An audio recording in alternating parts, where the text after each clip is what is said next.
যে হিন্দু ভোট ব্যাংকে খুশি করতে তিনি এক বিশাল চক্রান্তের ছক কষেছিলেন, আজ সেই হিন্দু খামারিরাই তার বিরুদ্ধে জোট বেঁধেছেন। কলকাতা হাইকোর্টে একের পর এক জনস্বার্থ মামলা আছড়ে পড়ছে তার বিরুদ্ধে। বাকিনী মমতা বন্দ্যোপাধ্যায় আর মহুয়া মৈত্রের এক নীরব মাস্টার স্ট্রোকে আজ পুরো রাজনৈতিক হিসাব নিকাশ উল্টে গেছে। হিন্দু রক্ষা দলের নেতা ললিত শর্মার নেতৃত্বে উত্তরপ্রদেশের সাহারানপুর জেলা সদরে বিক্ষোভ মিছিল হয়েছে এবং জেলা ম্যাজিস্ট্রেট বরাবর স্মারকলিপি জমা দেওয়া হয়েছে। তাদের দাবি, দারুল উলুম দেওবন্দের ক্যাম্পাসের প্রায় 14 ফিট নিচে একটি প্রাচীন শিব মন্দির সমাহিত রয়েছে। বিক্ষোভকারীরা স্লোগান দেয়, দেওবন মে শিব মন্দির লেকে রেহেঙ্গে। সংগঠনটি দাবি করছে এই এলাকার পুরনো নাম দেওবন বা দেবতাদের বন ছিল এবং মুসলিমরা এসে সেটি দখল করে নাম বদলে দেওবন্দ করেছে। তারা প্রশাসনিক তদন্ত, আদালতের তত্ত্বাবধানে প্রত্নতাত্ত্বিক জরিপ এবং বৈজ্ঞানিক খনন কার্যক্রমের দাবি তুলেছে। তাই না ওরম হিন্দুত্ব সরকারের, যারা গরিবের পেটে লাথি মারবে তাদের দিয়ে কি হবে? বিজেপি আসাতে সব দোকানগুলোকে উচ্ছেদ করে দিয়েছে বিজেপি। খাবো কি করে আমরা এখন? প্রধানমন্ত্রী তারেক রহমানের প্রথম বিদেশ সফর হবে চীনে, সেভাবেই প্রস্তুতি চলছে। বাংলাদেশের ভেতরেই আরেক রাষ্ট্র কি এই জঙ্গল সলিমপুর? র্যাব পুলিশ কেন বারবার এখানে নাকানি চুবানি খাচ্ছে? শান্তি প্রতিষ্ঠা করতে সলিমপুর আর কত দূর? চট্টগ্রামের সীতাকুণ্ডের 3100 একরের দুর্গম পাহাড়ি সাম্রাজ্যে গত 24 মে মধ্যরাতে যা ঘটল তা দেশের সার্বিক নিরাপত্তা সক্ষমতাকেই বড়সড় চ্যালেঞ্জের মুখে দাঁড় করিয়েছে। জঙ্গল সলিমপুর সহ অন্যান্য জায়গায় যেখানে র্যাবের উপরে এবং পুলিশ বাহিনীর উপরে আক্রমণ হয়েছে, সেটা আপনাদের মতো আমরা খুব গভীরভাবে দেখেছি এবং এর উপরে আমরা অ্যাকশন নিচ্ছি।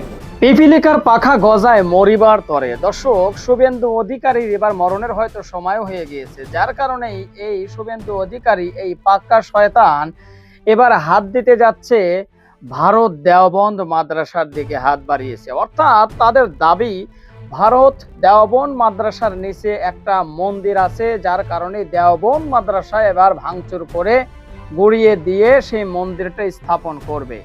দর্শক, মনে আছে কি ভারতে বাবরি মসজিদ ভাঙচুর করেছিল এই কুলাঙ্গারগুলো? হ্যাঁ, অবশেষে যিনি ভারতের এই বাবরি মসজিদের গম্বুজে উঠে ভাঙচুর করেছিল, সে কিন্তু এখন বর্তমানে মুসলমান হয়ে গিয়েছে। অবশেষে এই দেওবন্দ মাদ্রাসার দিকে হাত বাড়িয়েছে।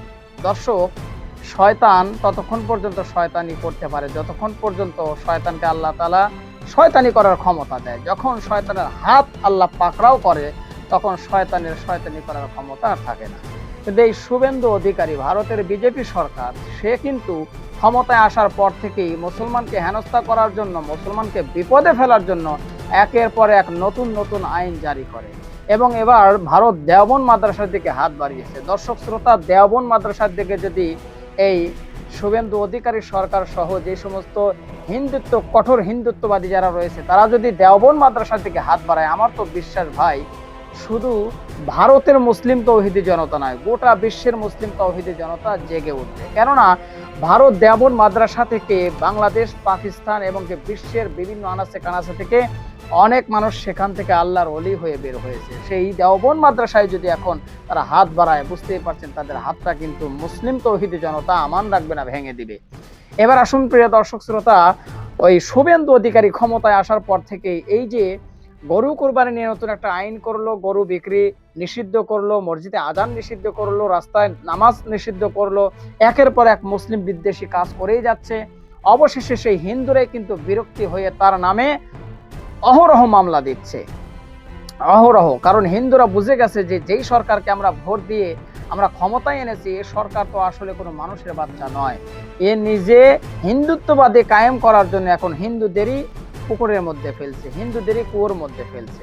কারণ যেই হিন্দুরা গরু লালন পালন করে, সে বিক্রি করবে কোরবানি ঈদের আগে এবং কিছু লাভবান হবে, সেটাতে তারা সংসার চালাবে। এখন হিন্দুরা সেই গরুগুলো বিক্রি করতে পারছে না, যার কারণে হিন্দুরা এখন বিষ খেয়ে ফাঁসি নিয়ে মারা যাওয়ার জন্য প্রস্তুত হচ্ছে এবং বলতেছে এই সরকার কি দরকার, যেই সরকার কোনো কাজে আসে না। দর্শক শ্রোতা, এখন সেই শুভেন্দু অধিকারী কিন্তু ঘেরাকলের মধ্যে পড়েছে এবং তার বিরুদ্ধে কিন্তু একাধিক মামলা দায়ের করা হচ্ছে।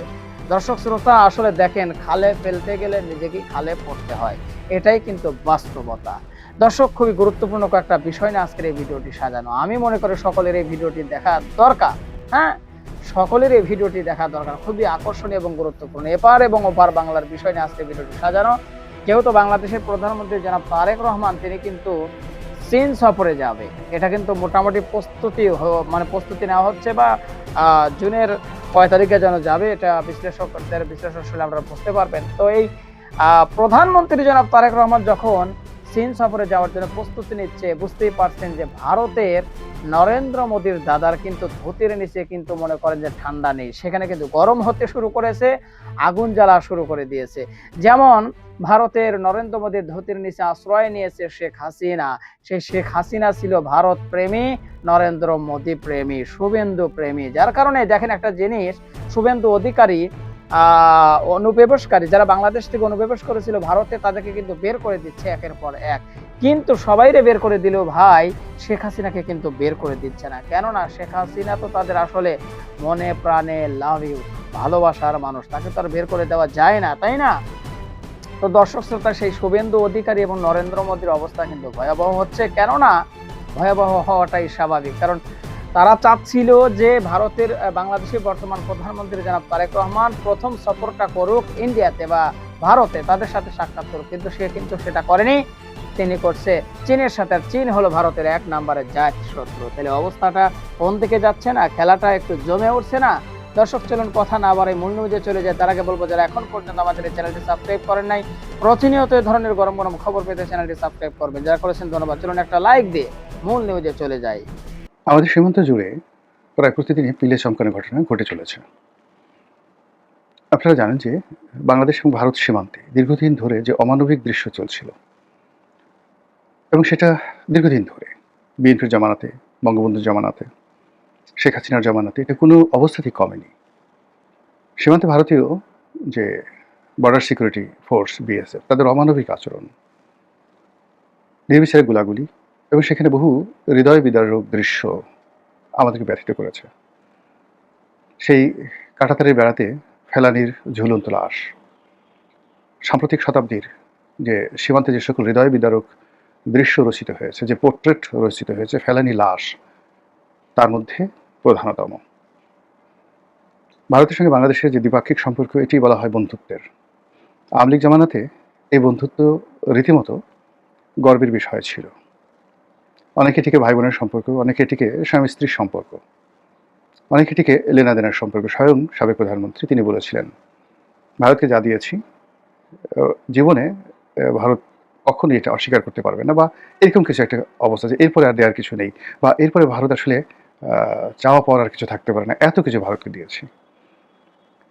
তো এরকম একটি সম্পর্ক, সেই সম্পর্কের মধ্যে আবার সীমান্তে একের পর এক কাঁটাতারের বেড়া নির্মাণ।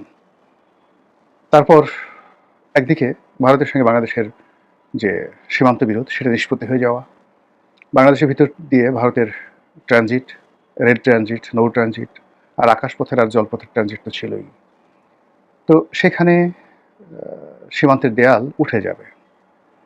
ভারত এবং বাংলাদেশের মধ্যে যেখানে পাসপোর্ট থাকবে না, বা অনায়াসে আমরা ভারত যেতে পারবো, ভারত আমাদের দেশে আসতে পারবে, জাস্ট লাইক সেনজেন কান্ট্রি। তো সেটা না করে দেখা গেল যে ভারত আমাদের এখানে অনায়াসে আসতে পারবে, অনায়াসে যেতে পারবে। এমনকি বলা হচ্ছিল যে ভারতীয় যে তাদের অফিস, আমাদের সেনা গোয়েন্দা বিভাগ ডিজিএফআই এর যে হেডকোয়ার্টার, সেখানে আছে। সত্য মিথ্যা জানি না, বা ছিল। এই সকল কথাবার্তা ব্যাপক প্রচলিত ছিল, এবং ভারতীয় ইচ্ছা করে বাংলাদেশ থেকে যে কোনো কাউকে ধরে নিয়ে যেতে পারত। এবং এয়ারপোর্টে আমরা বেশ কয়েকবার আওয়ামী লীগ জামানাতে শুনেছিলাম যে এয়ারপোর্টে ভারতীয় যে বা ভারতীয় কর্তৃপক্ষ তাদের অপছন্দের মানুষকে আমাদের ঢাকা বিমানবন্দরের ভিতর থেকে ধরে নিয়ে গেছে। সত্য এবং মিথ্যা আগে বললাম জানি না, কিন্তু এই বিষয়গুলো আওয়ামী লীগ জামানাতে বেজায়ভাবে চালু ছিল। এরপর যখন ইনুস জামানা এলো, তখন ডবল সমস্যা হলো। সীমান্তে ভারতের কড়াকড়ি, অনেক ক্ষেত্রে সীমান্ত পরিপূর্ণভাবে বন্ধ, ভিসা বন্ধ, ভারতীয় দূতাবাসের যে ভিসা উইংস রয়েছে সেটা বন্ধ। কলকাতা থেকে এবং অন্যান্য জায়গা থেকে অনবরত বাংলাদেশ বিরোধী প্রচারণা, এই জিনিসগুলোর সঙ্গে সঙ্গে আবার গোলাগুলি, এটা চলছিল। তারই ধারাবাহিকতা যখন আবার ইলেকশনের পরে বিএনপি এলো, অনেকে আমরা ধারণা করেছিলাম যে এইবার বোধহয় ভারতের সাথে একটি সম্পর্ক ভালো হবে। ভারতও সেটা বলেছিল যে ইউনূসের জামানাতে নয়, পরবর্তীতে কালে যখন কোনো নির্বাচিত সরকার আসবে, সেই নির্বাচিত সরকারের সঙ্গে তারা সর্বোচ্চ সম্পর্ক স্থাপন করবে। তার কিছু নমুনা আমরা দেখলাম যখন জনাব তারেক রহমান সাহেব বাংলাদেশে এলেন এবং তার মা ইন্তেকাল করলেন, তার শেষকৃত্য অর্থাৎ জানাজার যে অনুষ্ঠান, সেখানে ভারতীয় পররাষ্ট্রমন্ত্রী জয়শঙ্কর এলেন। নজিরবিহীনভাবে তিনি এলেন, আবার তারেক রহমান সাহেবের সঙ্গে দেখা করে, জনাব ইউনূস সাহেবের সঙ্গে দেখা না করে, কথা না বলে নজিরবিহীনভাবে তিনি চলে গেলেন। এই বর্তমান সরকার ক্ষমতা গ্রহণ করেছে প্রায় 100 দিন হতে চলল, 3 মাস 10 দিন হতে চলল। তো এর মধ্যে আমাদের পররাষ্ট্রমন্ত্রী ভারত গেছেন, কিন্তু কোনো সমস্যার সমাধান হয়নি। যারা কূটনীতি সচেতন বা কূটনীতি সংশ্লিষ্ট তারা সবাই জানেন যে অতীতের যে কোনো সময়ের চাইতে ভারত এবং বাংলাদেশের যে সম্পর্ক সেটি এখন একেবারে টনটনে অবস্থায় আছে। কিন্তু বাংলাদেশের পক্ষ থেকে কিচ্ছু বলা হচ্ছে না, আর ভারতের পক্ষ থেকেও তেমন কিছু বলা হচ্ছে না। কিন্তু সম্পর্কটা টনটনে টনটনে বলতে মানুষের শরীরে যখন ফোড়া হয়, ভীষণ রকম বিষ ফোড়া হয়, তো সেই ক্ষেত্রে ভেতর যে গলিত রক্ত, পুজ পাকার আগে, বিস্ফোরণের আগে যে ধরনের একটি বেদনাদায়ক পরিবেশ পরিস্থিতি তৈরি হয়, চামড়া ফেটে যাওয়ার মতো অবস্থা, ওখানে কেউ স্পর্শ করতে পারে না কোনো কিছু, ঠিক ওইরকম একটি বীভৎস সম্পর্ক ভারত এবং বাংলাদেশের মধ্যে চলছে। বাংলাদেশ আনানোর চেষ্টা করছে আমেরিকা, ইউরোপ, পাকিস্তান, চীন, এদের সাথে সম্পর্কের একটি বলয় তৈরি করার, মধ্যপ্রাচ্যের সঙ্গে সম্পর্ক স্থাপন করার চেষ্টা চালাচ্ছে, কিন্তু ভারতের সঙ্গে সম্পর্কটা আসলে হচ্ছে না। এবং একই সঙ্গে যেহেতু ভারতের সাথে সম্পর্ক হচ্ছে না, সেক্ষেত্রে আমেরিকার সঙ্গে যে সম্পর্কটি ছিল বা ডিপ স্টেট পলিসির অধীন গত 2 বছর ধরে বাংলাদেশে যে সকল ঘটনা ঘটে চলেছে সেটিও সম্ভবত হুমকির মুখে পড়ে গেছে। এই যখন অবস্থা, তখন সীমান্ত আবার উত্তেজিত হয়ে পড়েছে এবং প্রতিদিনই সীমান্তে পিলে চমকানোর ঘটনা ঘটছে, যা কিনা আমরা গত 20-30 বছরে কখনো দেখিনি। আপনারা জানেন যে পশ্চিমবঙ্গে একজন উগ্রবাদী বিজেপি নেতা মিস্টার শুভেন্দু তিনি ক্ষমতায় এসেছেন। ক্ষমতায় আসার পর তিনি পুরো পশ্চিমবঙ্গ তোলপাড় করে ফেলছেন, হিন্দুদেরকে মাথায় করে নাচছেন আর মুসলিমদেরকে নানাভাবে কোণঠাসা করার চেষ্টা করছেন। এটি নিয়ে খোদ ভারতবর্ষ জুড়ে হিন্দুদের মধ্যেই নিদারুণ নেতিবাচক অবস্থা দেখা দিয়েছে। এই যে পবিত্র ঈদুল আজহা, এই ঈদুল আজহাকে কেন্দ্র করে ভারতের প্রান্তিক লেভেলের যে সকল খামারি রয়েছেন তারা নিজেদের দেশে সেই কোরবানির পশু হিসেবে গরু বিক্রি করেন, আর বাংলাদেশে বিপুল সংখ্যক গরু তারা রপ্তানি করেন। এবছর আমাদের যে প্রান্তিক খামারি রয়েছেন তাদের যে উৎপাদন, সেই উৎপাদনের যে যাকে বলা হয় উৎপাদনের যে সংখ্যা, সেই হিসাবে আমাদের এই পশুর হাটে যে গরু বিক্রি হবে বলে ধারণা করা হচ্ছে 1 কোটি, আর তার বাইরে আমাদের আরও প্রায় 26 থেকে 27 লক্ষ অতিরিক্ত কুরবানির উপযুক্ত পশু আছে। তো ভারতের পশু এই মুহূর্তে দরকার নেই। সেক্ষেত্রে যেটা হয় সেটি হলো ভারত থেকে অবাধে রুগ্ন গরু, যাকে বলা হয় রোগা এবং কম দামের গরু আসে, চোরা কারবারি হিসেবে চোরাচালানে আসে। এতে করে কি হয়, আমাদের প্রান্তিক খামারিরা ক্ষতিগ্রস্ত হয় এবং এই কুরবানি উপলক্ষে রোগাক্রান্ত গরু আসার ফলে আমাদের দেশে এই যে পশুর শরীরে বহনকারী অনেকগুলো রোগ জীবাণু আমাদের শরীরে চলে আসে, এগুলো একটা ঝুঁকি। 2 নম্বর হলো ভারতীয় গরুর দাম যেহেতু কম, এই জন্য অনেকেই যারা ব্যাপারী তারা এগুলো কিনেন। কিছু কিছু গরু আছে যেগুলো দেখতে আমাদের দেশের মতো, সেগুলোকে 2 নম্বর বাংলাদেশি গরু বলে চালিয়ে দেয়, এবং সেই জিনিসটি এই বছর তুলনামূলকভাবে অনেক কমে গেছে। সীমান্তে ভারতীয় কর্তৃপক্ষ কড়াকড়ি, আমরাও আমাদের বিজেপি তারাও কড়াকড়ি হচ্ছে, ফলে অন্যান্য বছরের তুলনায় চোরা পথে ভারতীয় গরু অনেক কম আসছে। মোটামুটি এটা নিশ্চিত হওয়া গেছে যে প্রধানমন্ত্রী তারেক রহমানের প্রথম বিদেশ সফর হবে চীনে। সেভাবেই প্রস্তুতি চলছে। খবরে বলা হচ্ছে জুনের 23 থেকে 26 তারিখ হিসাব করে সম্ভাব্য সফরের প্রস্তুতি নেওয়া হচ্ছে, এবং বেজিং এই ঢাকা 2 দেশ মিলে এই প্রস্তুতি নিচ্ছে। চূড়ান্ত অর্থাৎ অ্যানাউন্সমেন্ট সরকারিভাবে হয়নি, কিন্তু ভেতরে ভেতরে প্রাথমিক যে প্রস্তুতির কাজগুলো সেই কাজগুলো নেওয়া হয়েছে।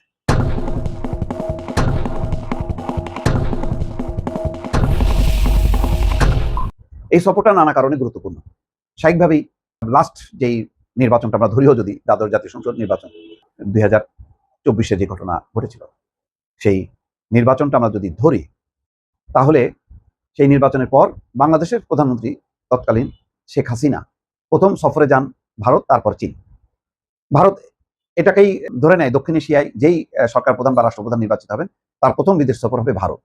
এটা একটা আঞ্চলিক শক্তি হিসেবে সে এটাকে কাউন্ট করে, এবং তখনই সেইভাবে হিসাব করা হয় যে কে তার 1 নম্বর বন্ধু, প্রতিবেশী দেশগুলোর মধ্যে কে তার 1 নম্বর বন্ধু। এখন ওই হিসাব নিকাশগুলো বাংলাদেশ তোয়াক্কা করছে না, বা হিসাবটা বিবেচনায় আনছে না। এই কারণে বাংলাদেশের এই মুহূর্তে প্রয়োজন হচ্ছে অর্থনৈতিক সংস্কার, এবং যে প্রকল্পগুলো চলমান এবং নতুন প্রকল্প, বিশেষ করে তিস্তা ব্যারেজ প্রকল্প, এবং এটা বড় ধরনের প্রকল্প, প্রায় 60-70 হাজার কোটি টাকার। তারপরে সম্প্রতি যে পদ্মা ব্যারেজ, গঙ্গা ব্যারেজ, এই নানা ধরনের মানে পানি সংরক্ষণ, চাষাবাদ, নদীগুলো পুনঃখনন, এই পুরো প্রকল্পের দিকে এখন মেগা প্রকল্পগুলো এখন তারেক রহমান সরকারের অগ্রাধিকার, যার কারণে সারা দেশে তিনি খালকাটা কর্মসূচি নতুন করে পুনর্জীবন ঘটিয়েছেন। তো এগুলোর জন্য যে অর্থের দরকার, সেটা শুধু রাজনৈতিক সফরকে বিবেচনা করে ভারতে তিনি আগে যাবেন, এটা অর্থহীন মনে করছেন। তো সম্ভবত চীনের পরে হয়তো ভারত বিবেচনা করবে, কিন্তু ভারত এটাকে কিভাবে দেখবে? কিছু আলামত দেখা যাচ্ছে। সাম্প্রতিক সময় হঠাৎ করে শেখ হাসিনা যেখানে কথা বলার কথা না, কথা বলছেন, খুব শীঘ্রই দেশে ফিরবেন। শুভেন্দু অধিকারী সেখানে আওয়াজ দিচ্ছেন যে যারা ভোটার তালিকার বাইরে ছিল তাদেরকে প্রায় 91 লাখ তারা অনুপ্রবেশকারী এবং তারা বাংলাদেশি, এইভাবেই চিহ্নিত করে বাংলাদেশের দিকে চাপ। শোনা যাচ্ছে যে শেখ হাসিনা কলকাতায় চলে আসবেন, সল্ট লেকে থাকবেন, সেভাবে তার বাসভবন প্রস্তুত করা হচ্ছে, অর্থাৎ একটা চাপ তৈরি করা হচ্ছে। কিন্তু মুখে মুখে বন্ধুত্ব নতুন করে সমীকরণ ঘটাবে, সেগুলিও চালানো হচ্ছে। তো অনেক জটিল হিসাব নিকাশের মধ্যে তারেক রহমানের চীন সফরের প্রস্তুতি চলছে, এবং এই চীন সফর এবং চীন সফরে কি কি কথাবার্তা হলো, কি কি চুক্তি হলো, তারপর কিন্তু ভারত বিবেচনা করবে বাংলাদেশের সাথে সম্পর্কটা কিভাবে এগিয়ে নেবে। জামাত ইসলামের একটা মহা কর্মযজ্ঞ আসছে, যেমন এটা বাংলাদেশে তোলপাড় লাগিয়ে দিবে। কর্মযজ্ঞটা হচ্ছে, কাণ্ডটা হচ্ছে বিকল্প বাজেট, এবং এটা বাংলাদেশের ইতিহাসে নতুন ইতিহাস সৃষ্টি করবে। কারণ বাংলাদেশে অতীতে কখনো বিকল্প বাজেট আসেনি, এবং বিকল্প বাজেট ধারণাটা বাংলাদেশে কখনো ছিল না। এটা যুক্তরাজ্যে বা যেসব দেশে শ্যাডো ক্যাবিনেট আছে সেসব দেশে এটা হয়ে থাকে। উন্নত দেশে, বাংলাদেশের বিকল্প হচ্ছে রাজপথে মারামারি করা, আর সভ্য দেশগুলোতে বিকল্প হচ্ছে অল্টারনেটিভ পলিসি প্রেজেন্ট করা, ডিক্লেয়ার করা। তা বাংলাদেশ এখন জামাতের হাত ধরে সেই সভ্য জগতে প্রবেশ করছে। বিএনপি সরকার একটা বাজেট দিবে, জামাত ইসলামী বিকল্প বাজেট দিবে, তাদের বাজেটের ত্রুটি বিচ্যুতিগুলো পর্যালোচনা করে। তখন জনগণ বিচার করবে যে সরকারি দল যৌক্তিক না বিরোধী দল যৌক্তিক। এখন বিকল্প বাজেট দিলে লাভটা কি? বিকল্প বাজেট দিতে কিন্তু কোটি কোটি টাকা লাগবে। মাইন্ডেড কিভাবে? বিকল্প বাজেট মানে বাজেট বাস্তবায়ন নয়, বাজেট বাস্তবায়নের কোনো বাধ্যবাধকতা নেই, কিন্তু বাজেট তৈরি করতে কোটি টাকার উপর লাগবে। কিভাবে? বাজেট এটা কোনো মুখের ফুনা, এটা কোনো সাংগঠনিক রোপণ বৈঠক না যে আয়োজন করে দিলে আমার হয়ে গেল। এখানে অনেক বিশেষজ্ঞ লাগবে, গবেষণা লাগবে, মানে একটা সরকার চালাতে যা লাগে পুরোটাই লাগবে, কারণ তার চাইতে আরো ভালোভাবে লাগবে। জনগণের ট্যাক্সের টাকা দিয়ে সচিবদেরকে, বিশেষজ্ঞদের বেতন দিয়ে সরকার বাজেট তৈরি করে, তারপরে সেটা সংসদে পেশ করে। আর জামাতের ইয়ানতের টাকা দিয়ে ওইরকম বিকল্প সচিব, বিকল্প এক্সপার্ট, এদের মাধ্যমে তো বিকল্প বাজেট তৈরি করতে হবে। বিকল্প বাজেট তৈরি মানে জামাত নেতারা কয়েকজন বসে একটা প্রিন্ট করে দিল না, এটা না। এক্সপার্ট লাগবে, অনেক অর্থনীতিবিদ লাগবে।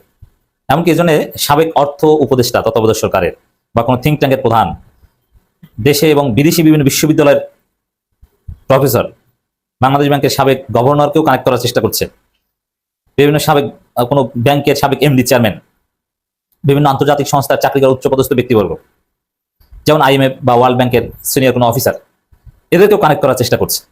এখন এদের কানেক্ট করতে জামাতের দুইটা কাজ করতে হবে। একটা হচ্ছে তাদের দলীয় বলয়ের মধ্যে এরকম যারা যেখানে আছে সারা পৃথিবীতে বিভিন্ন আর্থিক প্রতিষ্ঠানে কাজ করার অভিজ্ঞতা সম্পন্ন, যেমন বিশ্ব ব্যাংকে চাকরি করা লোকজন বাংলাদেশের অর্থমন্ত্রী হয়, আবুল মাল আব্দুল মুহিত বিশ্ব ব্যাংকে চাকরি করতেন, এগুলো হয়। এখন জামাতপন্থী এরকম কেউ আছে কিনা? এখন এই ধরনের যারা তারা পলিটিক্যালি নিষ্ক্রিয় থাকে, জামাতকে তাদেরকে খুঁজে বের করতে হবে। জামাত এই ক্ষেত্রে সফলতার কাছাকাছি চলে এসছে। আর যদি তাদের নিজেদের বলয়ে না পাওয়া যায়, তাদেরকে যদি অর্গানাইজ করা না যায়, তাহলে এখানে টাকা দিয়ে জামাতকে বিশেষজ্ঞ ভাড়া করতে হবে, এবং এটা সম্ভব, টাকার মাধ্যমে সম্ভব। আর পুরোপুরি লজিস্টিক সাপোর্ট যা লাগবে বিকল্প বাজেট তৈরি করতে, জামাত নিজস্ব বলয়ে ওইটা পুরোপুরি নেই, এবং এটা অর্গানাইজ করা সম্ভব না। এই কারণে টাকা দিয়ে বিশেষজ্ঞ ভাড়া করা, থিঙ্ক ট্যাঙ্ক ভাড়া করা, এটা একটা উপায় এখানে, এবং এটা করতে হচ্ছে। মানে এই বিকল্প বাজেট জামাত দিবে ঘোষণা দিয়েছে, এতে কিন্তু পয়সা খরচ করতে হবে, এবং সেটা কোটি কোটি টাকার খরচ। বিকল্প বাজেট কোটি কোটি টাকা খরচ করে তৈরি করবে, এর লাভটা হবে কি? তাহলে প্রথম কথা হচ্ছে বাংলাদেশের রাজনীতি পলিসি ভিত্তিক রাজনীতিতে টার্ন করবে, মাঠের হানাহানি কমবে, মাঠের রাজনীতির গুরুত্ব কিছুটা হলেও কমবে। আর হ্যাঁ, এই বিকল্প বাজেটের ফলে সরকারের যে বাজেট, ওই বাজেটে অনেক কিছু সংশোধন করতে বাধ্য হবে।